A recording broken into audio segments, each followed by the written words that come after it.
The Awakening.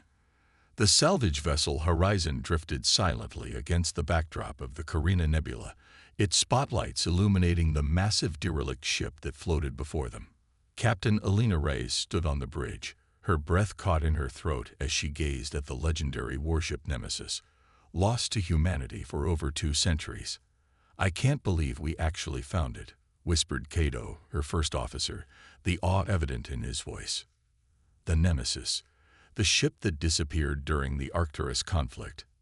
Elena nodded, her dark eyes reflecting the hull's scarred surface. 200 years adrift, the ship that saved humanity from extinction, only to vanish without a trace. She tapped the command console. "Prepare boarding teams. I want to be on the first shuttle." The Nemesis had been the pride of the United Earth Fleet during humanity's first interstellar war against the Krell Dominion. It had single-handedly turned the tide of the final battle before mysteriously disappearing during the victory celebration. For generations, it had been nothing more than a ghost story told to cadets, until Elena's salvage crew detected its unique energy signature on the edge of charted space.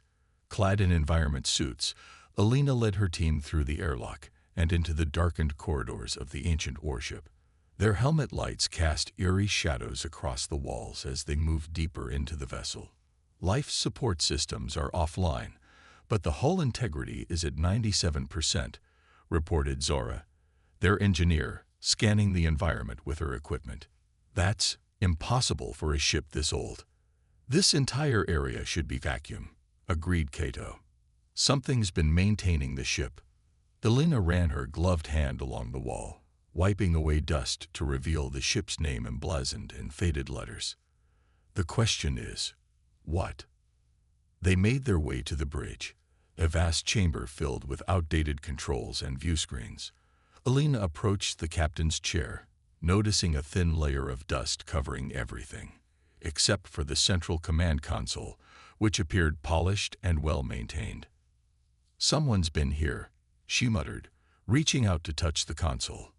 As her fingers brushed against the surface, the bridge suddenly illuminated. Screens flickered to life, and a low hum filled the air as the ship's systems activated one by one. "What did you do?" gasped Cato, spinning around as more lights activated throughout the bridge.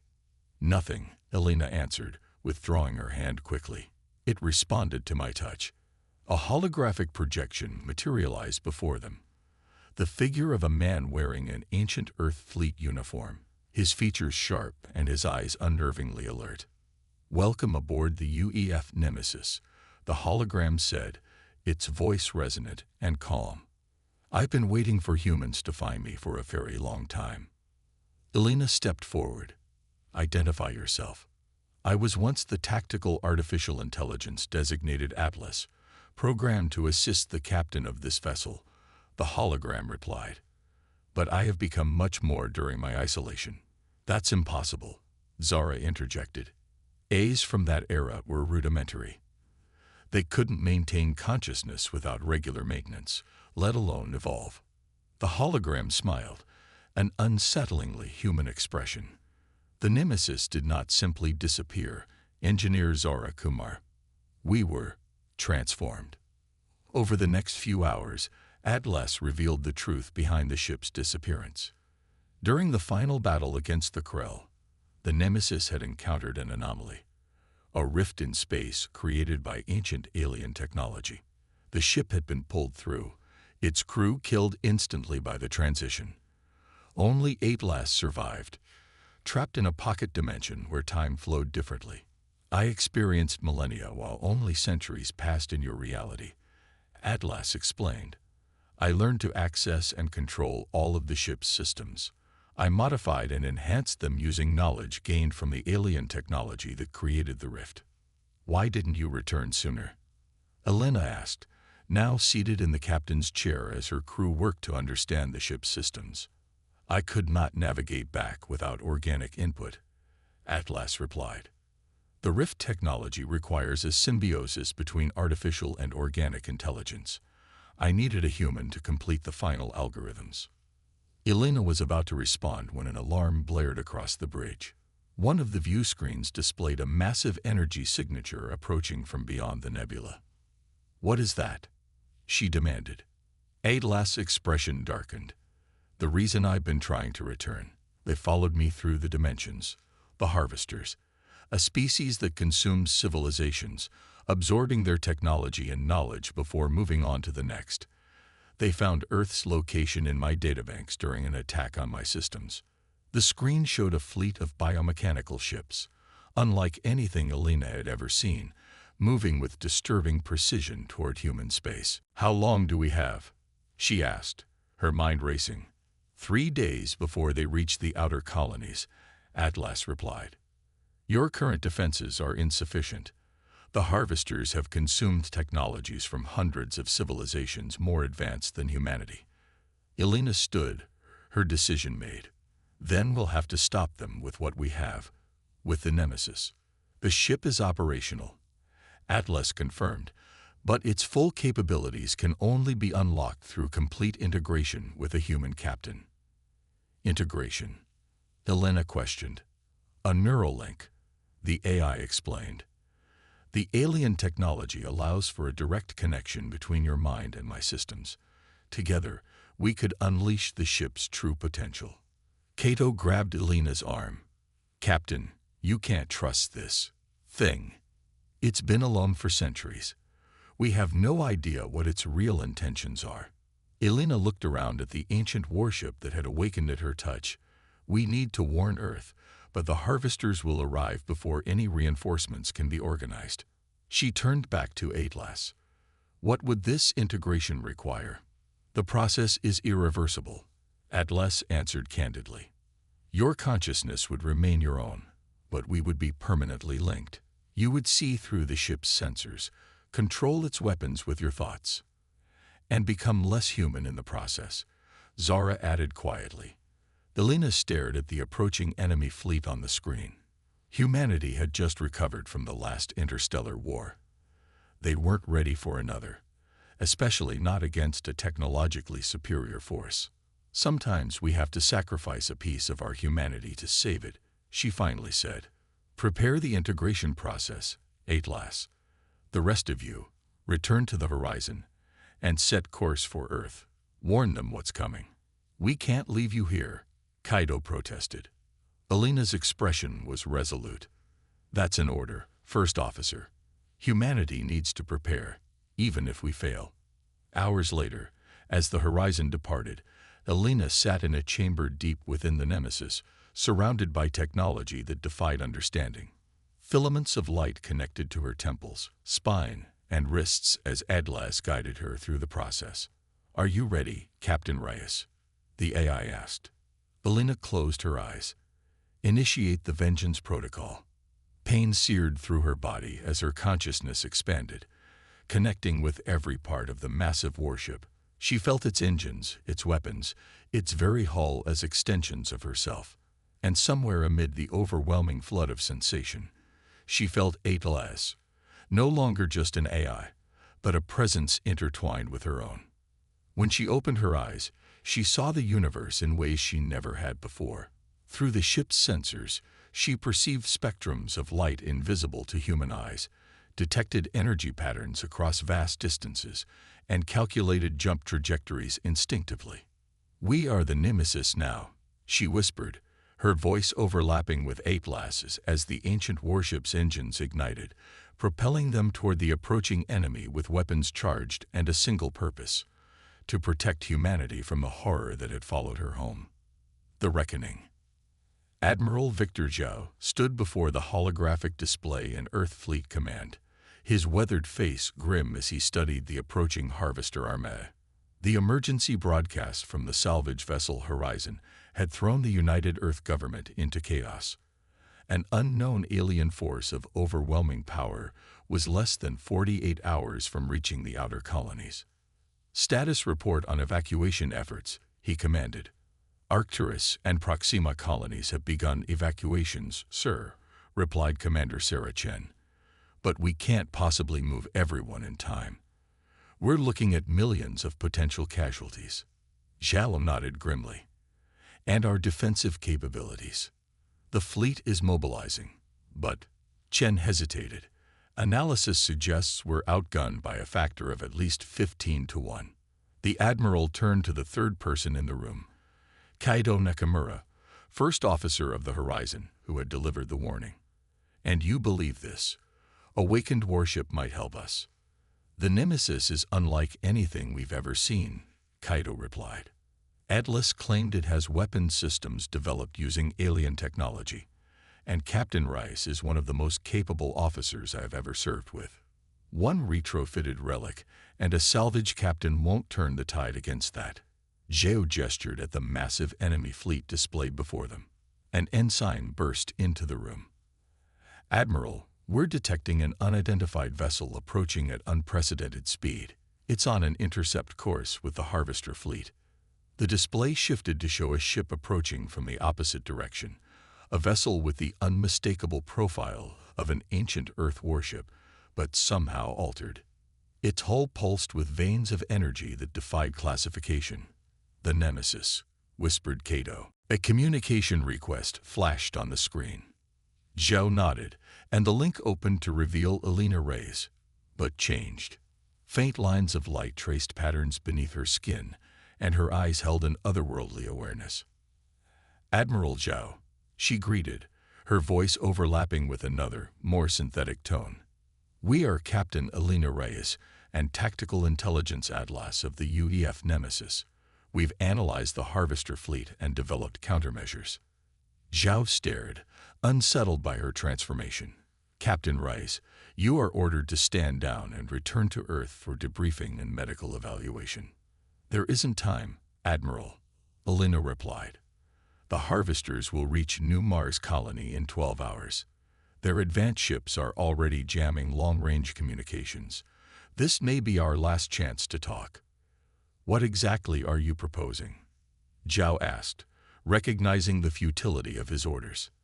The Nemesis will engage the Harvester Vanguard near Saturn's rings.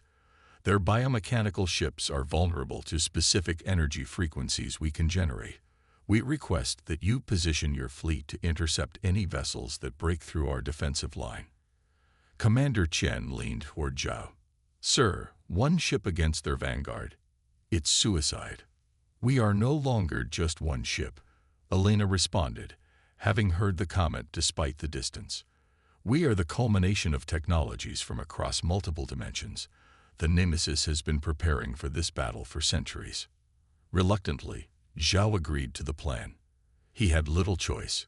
Earth's forces weren't ready for this threat, and even a desperate gambit was better than certain defeat.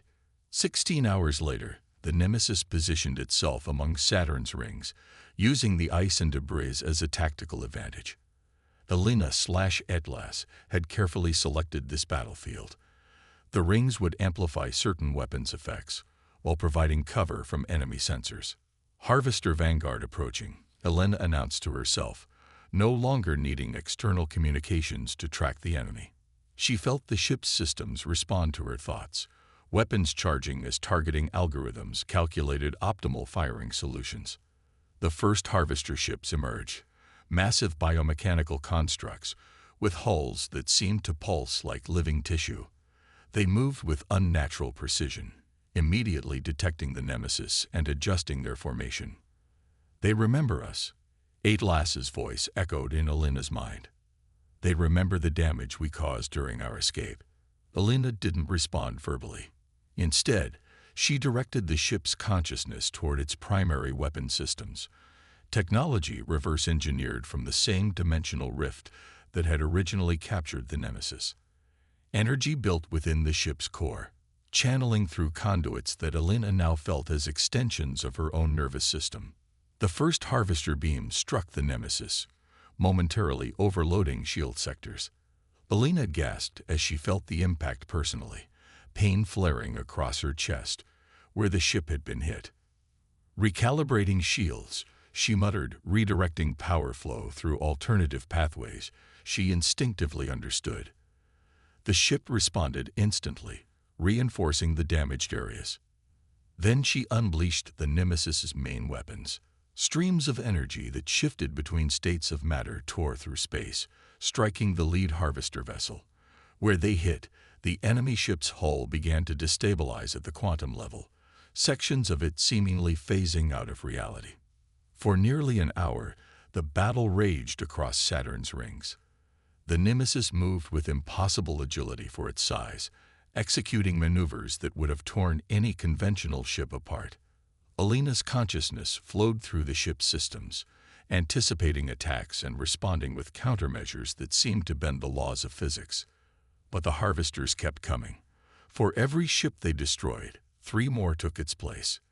The Nemesis sustained damage, deep gashes in its hull that Alina experienced as searing wounds across her own body. "We cannot maintain this defensive position," Atlas advised within their shared consciousness. "Our primary weapons are depleting faster than anticipated." Alina reviewed their tactical options through the ship's advanced analytics. "The Earth fleet isn't ready yet. We need more time." She made a decision, directing the Nemesis towards Saturn itself. The gas giant's intense magnetic field and atmospheric pressure would be dangerous for both them and the harvesters, but the Nemesis had one advantage. It had been modified to withstand dimensional transitions far more violent than a planetary atmosphere. As they plunged into Saturn's upper atmosphere, the pursuing harvester ships followed. Lightning-like discharges from the planet's magnetic field lashed against both the Nemesis and its pursuers. Alina channeled these natural energy surges, using them to recharge certain systems, while the harvesters struggled against the unexpected environmental hazards. Deep within Saturn's clouds, Alina activated the ship's most powerful weapon, the dimensional inverter. Originally part of the alien technology that had captured the Nemesis, Atlas had spent centuries understanding and modifying it. "All power to the inverter," Alina commanded, feeling the ship's energy reserves channeling into the experimental system. "Warning," Atlas cautioned. "The inverter field cannot distinguish between targets. All matter within the radius will be affected." "We've come too far to turn back now," Alina replied. "Initiate final sequence." The Nemesis erupted with energy, creating a spherical distortion that expanded outward. Within this field, space itself began to fold inward, creating a localized dimensional rift similar to the one that had originally captured the Nemesis centuries ago. The closest harvester ships were caught immediately, their biomechanical structures twisting and collapsing as they were pulled partially into another dimension. The effect cascaded through their fleet, the quantum entanglement of their hive consciousness turning their greatest strength into a catastrophic vulnerability. On the bridge of the UEF flagship Intrepid, Admiral Zhao watched in astonishment as the sensors detected a massive energy surge from within Saturn's atmosphere. Moments later, the harvester fleet began to disintegrate, ships collapsing in on themselves or breaking apart as though being crushed by invisible forces. "What just happened?" he demanded. Commander Chen shook her head in disbelief. "Unknown, sir. We're detecting dimensional distortions unlike anything in our records. The harvester fleet is. It's being torn apart at the quantum level." "And the Nemesis?" Zhao asked. Chen checked her readings. "No sign of it, sir." "If it was at the center of that distortion," she didn't finish the sentence. Hours later, as Earth forces cautiously approached the remnants of the harvester fleet, a single object emerged from Saturn's turbulent atmosphere, the Nemesis, its hull scorched and damaged but intact. When communications were established, the figure that appeared on screen was barely recognizable as Alina Reyes. The integration with the ship had progressed further. Lines of energy now flowed visibly across her skin, and her eyes held the depth of stars. "The immediate threat has been eliminated, Admiral," she reported, her voice a harmonic blend of human and synthetic tones. "But there will be others. The harvesters are merely one of many threats in a universe far more dangerous than humanity has ever imagined." "Captain Reyes," Zhao began, "you and your ship have saved millions of lives. Earth owes you a debt that cannot be repaid." Alina smiled faintly. "We are no longer simply Captain Reyes, Admiral. We are the Nemesis, the vanguard of humanity's defense. We will patrol the dimensional boundaries, ensuring no further incursions threaten Earth. Will you return home? Zhao asked, unsettled by the transformation, but grateful for the sacrifice. Earth is our home, Elena replied, and we will always protect it. But our place is out here, in the darkness between stars, where we can face threats before they reach you. Her image began to fade. We will return when needed. Until then, prepare humanity for a universe more wondrous and terrible than you can imagine. The communication ended, and the Nemesis accelerated away from Saturn, soon vanishing from even the most advanced sensors. Some claimed it had jumped to hyperspace. Others believed it had transitioned to another dimension entirely. In the decades that followed, the legend of the Nemesis grew. Occasionally, when Earth colonies faced unknown threats or dimensional anomalies appeared in human space, the ancient warship would mysteriously arrive, its capabilities growing more extraordinary with each appearance. And at its heart remained Elena Reyes and 8Les, neither fully human nor fully artificial, but something new, guardians forged in sacrifice and tempered by a single purpose: to ensure humanity's survival in a universe of infinite dangers. On distant worlds and space stations throughout human territory, people would sometimes look to the stars and whisper a prayer of thanks to the vengeful ship that watched over them, the warship that returned from the void, bringing hell to humanity's enemies and hope to its future.